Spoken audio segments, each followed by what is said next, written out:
నవీన్ కుమార్ గారు సైకియాట్రిస్ట్, ఆయన కూడా మనతో జూమ్ లో జాయిన్ అయ్యారు. నమస్తే నవీన్ గారు. నమస్తే. ముందుగా ప్రియ గారు, ఈ మధ్య కాలంలో మనం లేవగానే పేపర్ చూసినా, టీవీ ఆన్ చేసినా, మొబైల్ చూసినా కూడా ఒకే ఒక వార్తతో మనకి రోజు మొదలవుతోంది. అదేంటి అంటే భర్తని కడతీర్చిన భార్య, ప్రియుణ్ణి సహకారంతో ఒక దగ్గర ఒక ఆమె. అసలు ఒక్కొక్క రాష్ట్రంలో ఒక్కొక్క రకంగా కొత్త కొత్త నేరాలను మనం చూస్తూ ఉన్నాం. తల్లిని కూడా చంపేసినటువంటి, అంటే ప్రేమ, కామం, వీటన్నింటికి తల్లి చావుని పణంగా పెట్టినటువంటి పిల్లల్ని చూస్తే ఏంటి ఎటుపోతోంది సమాజం, ఏం జరుగుతోందంటారు?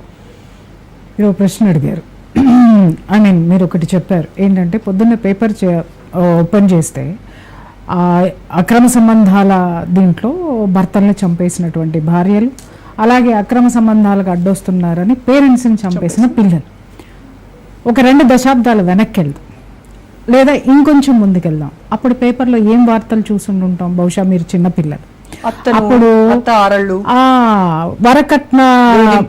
వరకట్న దాహానికి యువతి బలి, అలాగే మంటల్లో మాడిపోయిన వివాహిత, అలాగే ఒంటి మీద అత్తింటి ఆరళ్ళకి తట్టుకోలేక ఒంటి మీద కిరోసిన్ పోసుకొని ఆత్మహత్య చేసుకున్నటువంటి వివాహిత, ఇలాంటివి ఎన్ని చూసుంటాం.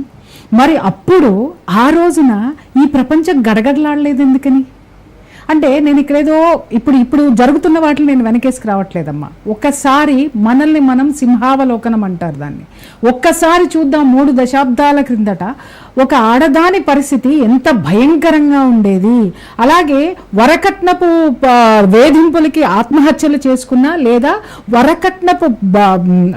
కట్నం కోసం ఆరళ్ళు పెట్టి చంపేసినటువంటి కేసులన్నీ కూడా సింపుల్గా చట్టం దృష్టిలోటి దాన్ని మాఫీ చేయించడానికి ఊరి పెద్దలు కానీ, ఇన్ఫ్లుయెన్సర్స్ కానీ ఇవన్నీ ఏం చేసేవాళ్ళు అనంటే, కడుపు నొప్పి తాళలేక వివాహిత ఆత్మహత్య, తలనొప్పి భరించలేక చెరువులో దూకి వివాహిత ఆత్మహత్య, మసిబూసి మారేడుకాయ చేసి ఉరివేసుకున్నటువంటి, ఏదో తెలియని బాధతోటి ఉరివేసుకున్నటువంటి యువతి అంటే వివాహిత, ఇలాంటివి ఎన్నో చూసాం తల్లి.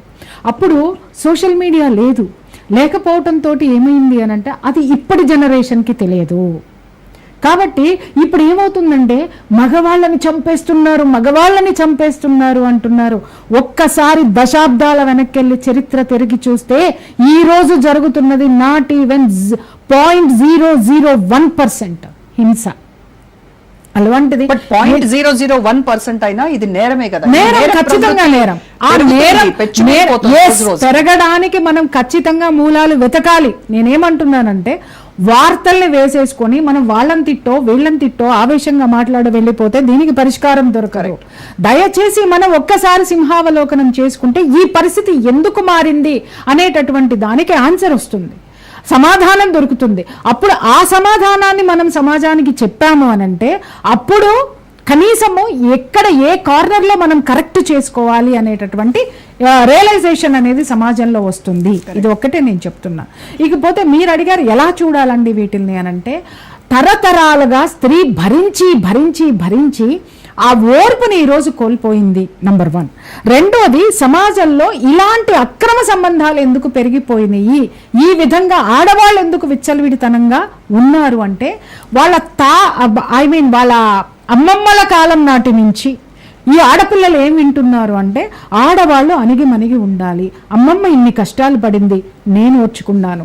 నేను ఇన్ని కష్టాలు పడ్డా, నువ్వు ఓర్చుకో, నువ్వు కూడా ఓర్చుకోవాలి. నీ రేపొద్దున నీకు పిల్ల పుట్టినా కూడా ఇలాగే ఉంటుంది అనేటటువంటి ఒక సూడో భావాన్ని మనం తరతరాల నుంచి ఒక ఆడపిల్లలో పెట్టేశాం. ఆడపిల్లకి సమస్య వస్తే మేమున్నామనే ధైర్యం ఏ పుట్టిల్లు ఇవ్వలేదు ఇంతవరకు కూడా. నేను చెప్తున్నా, అంటే ఇప్పుడు కాలం మారిందండి, ఆడపిల్లల్ని తీసుకెళ్తున్నారంటే అది వేరే సబ్జెక్టు, అది తర్వాత మాట్లాడదాం.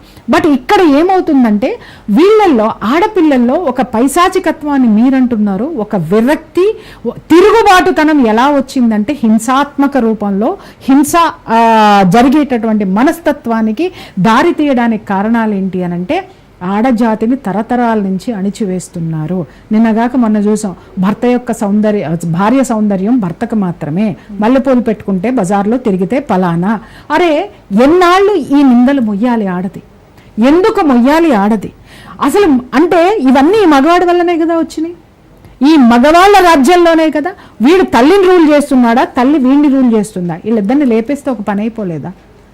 ఎందుకో ఇంకొక విషయం, దీనికి ఊతమిస్తూ కూడా కోర్టులు మాత్రం తీర్పులు ఇచ్చేసినాయి. ఏ విధంగా అంటే ఎవరితోనైనా సహజీవనం చెయ్యొచ్చు, వివాహేతర సంబంధాలు పెట్టుకోవడం అనేటటువంటిది ఈ రోజు న్యాయస్థానాల వేదికగా ఇచ్చినటువంటి తీర్పు. దీనితోటి అసలు ఈ అక్రమ సంబంధం అనేటటువంటి బీజం ఆ తీర్పుతోటే ఎక్కువైందంటాను నేను. ఎందుకనంటే నా లైఫ్లో నేను ఎన్నో కేసులు తీర్చినటువంటి క్షణాలు ఉన్నాయి, నేను కూడా ఎదుర్కొన్నటువంటి క్షణాలు ఉన్నాయి. వీటిని నా సొంత ఇంట్లోనే నా వాళ్ళతోటే, అరే నువ్వే మాట్లాడతావమ్మా, కోర్టే తీర్పిచ్చింది అని నా ముఖం మీద ఎదురు మాట్లాడిన వాళ్ళని, అంటే నా చుట్టూ ఉన్న వాళ్ళని సంస్కరించాలంటేనే ఈ ప్రశ్న వేస్తే కూడా అక్కడ ఉన్న అందరినీ మాట్లాడండి అంటే ఏం మాట్లాడతామండి, సుప్రీంకోర్టు తీర్పిచ్చిందని చెప్తారండి, ఏం మాట్లాడతామండి, పోలీస్ స్టేషన్కి వెళ్ళి కంప్లైంట్ ఇచ్చినా కూడా దీని మీద కేసు లేదండి. కావాలంటే మీరు విడాకులు కేసుకోండి, ఏది ఎవరినైతే నేను ఆడపిల్లల్ని తీసుకెళ్లానో, వైఫుల్ని తీసుకెళ్లానో, మీరు విడాకులు కేసుకెళ్ళండి, అప్పుడు సాక్ష్యం వస్తుంది. అరే ఆమె వచ్చింది కాపురం నిలబెట్టుకోవడానికి నీ దగ్గరకు వస్తే నువ్వు విడాకులు కేసుకోమని చెప్పి పోలీస్ స్టేషన్లో చెప్తారు. ఎన్నాళ్ళు భరిస్తుంది ఆడది? దీంట్లో మీకు ఒక ఎగ్జాంపుల్ చెప్తాను ప్రియా చౌదరి గారు. ఢిల్లీలో ఒక ఇన్సిడెంట్ జరిగింది. ఒక వైఫ్ అండ్ హస్బెండ్ మధ్య ఒక ఇల్లీగల్ ఎఫైర్, భార్య ఇంకొక అతనితో ఇల్లీగల్ ఎఫైర్ పెట్టుకుంది. అది రెడ్ హ్యాండెడ్గా పట్టుకుందామని చెప్పేసి హస్బెండ్ ప్లాన్ చేసి ఆవిడ ఎక్కడికి వెళ్తుంది ఏంటి అనేది చూశాడు. ఆవిడ ఒక హోటల్లోకి వెళ్తుంది along with her boy friend. వెళ్ళారు ఇద్దరు. ఆ హోటల్లోకి వాళ్ళు వెళ్ళిపోయిన తర్వాత ఇతను హోటల్ వాళ్ళకి డబ్బు ఇచ్చి సీసీ కెమెరా ఉంటుంది కదా, రికార్డ్ అయింది కదా, ఆ ఫుటేజ్ నాకు ఇవ్వండి అని చెప్పేసి ఆయన వాళ్ళకి ఎంతో అమౌంట్ ఇచ్చేసి తెచ్చుకొని వీళ్ళు దీని తర్వాత లాయర్ దగ్గరికి వెళ్ళారు. అంటే డివోర్స్కి అప్లై చేశాడు అతను. చేసేసి లాయర్ అన్నాడు, నీ దగ్గర అసలు ఏమన్నా ఉన్నాయా ఇవన్నీ అని అంటే, ఉన్నాయండి నేను ప్రొడ్యూస్ చేస్తాను అని చెప్పాడు. చెప్పిన తర్వాత ఫైనల్గా ఆ కేసులో కోర్టు తీర్పు ఏమిచ్చిందంటే, ఈ వీడియో చూపించాడు, అతను ప్రొడ్యూస్ చేశాడు. వీడియో చూపిస్తే ఆవిడ ప్రైవేట్ ప్లేస్లోకి నువ్వు ఎందుకు ఎంటర్ అయ్యావు, నేను ఎక్స్పెక్ట్ చేసా ఇదే వస్తుందండి. ఆవిడ ప్రైవేట్ స్పేస్లోకి నువ్వు ఎంటర్ అయ్యి నువ్వు ఈ రకంగా తీసుకురావడం, ఆ ఫుటేజ్ తీసుకురావడం తప్పు కదా అని చెప్పేసి. కరెక్ట్. ఆవిడ పరాయి ఆడది కాదండి, సొంత భార్య, తాళి కట్టిన భార్య. ఈ మాత్రం మినిమం పాయింట్స్ వీళ్ళు తెలియక మాట్లాడుతున్నారా, లేదా భారతదేశం యొక్క కుటుంబం యొక్క సౌభాతృత్వాన్ని నాశనం చేద్దామని వీళ్ళు అనుకుంటున్నారో నాకు అర్థం కావట్లేదు. కొన్ని తీర్పులు ఎంత మీనింగ్లెస్ గా ఉంటున్నాయి అనంటే, ఇంకా ఇప్పుడు నేనేం మాట్లాడతానంటే, అరే అక్రమ సంబంధం నైతికమే అని మీరు మాట్లాడుతున్నప్పుడు, చట్టబద్ధం అని మాట్లాడుతున్నప్పుడు వివాహ వ్యవస్థను రద్దు చేసేయండి. భారతదేశంలో వివాహ వ్యవస్థ ఉండద్దు. This is my demand. మీరు ఎందుకు పెళ్లిళ్ళు చేసుకోమంటున్నారు? పెళ్లిళ్ళు చేసుకున్న తర్వాత ఈ గోళలన్నీ ఎందుకు? నా భర్త ఎప్పుడు వెళ్ళిపోతాడా అని భార్య గుండె దీంట్లో పెట్టుకొని గడగడలాడుకుంటూ ఉండాలి. అలాగే నా భార్య బయటికి పోయింది, ఇంటికి వస్తుందో రాదో, ఎవరిని తెచ్చుకొస్తుందో, ఎవరి దగ్గరికి వెళ్తుందో అని వీడు మానసిక వేదన పడిపోకుంటూ వీటిని సంసారం అని ఎందుకు అంటాము? బంధాలని ఎలా అంటాము? అరే అసలు నీకు భారతీయ వ్యవస్థ నిలబడిందే కుటుంబ వ్యవస్థ మీద. భారతీయత ఈ రోజు ప్రపంచ దేశాలు మొక్కుతున్నాయి అంటే ఉన్నటువంటి అనుబంధాల మీద. ఈ సెక్టర్ ని విపరీతమైన వెళితేనేమో ఒకప్పుడు సతీ సహగమనాలకు వెళ్ళిపోయినాం, ఒకప్పుడు ఇంకా చేష్టలకు వెళ్ళిపోయాం.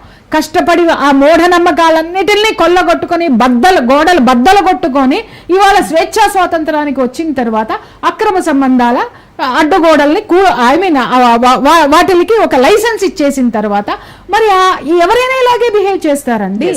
ఇంకొకటి ఎందుకు ముదురుతున్నాయి, ఎందుకు బాహాటంగా జరుగుతున్నాయి అనంటే కోర్టు తీర్పులు. ఇంకా there is no other words అమ్మా. Correct, right. నవీన్ గారితో మాట్లాడదాం. సో నవీన్ గారు, రీసెంట్ టైమ్స్ లో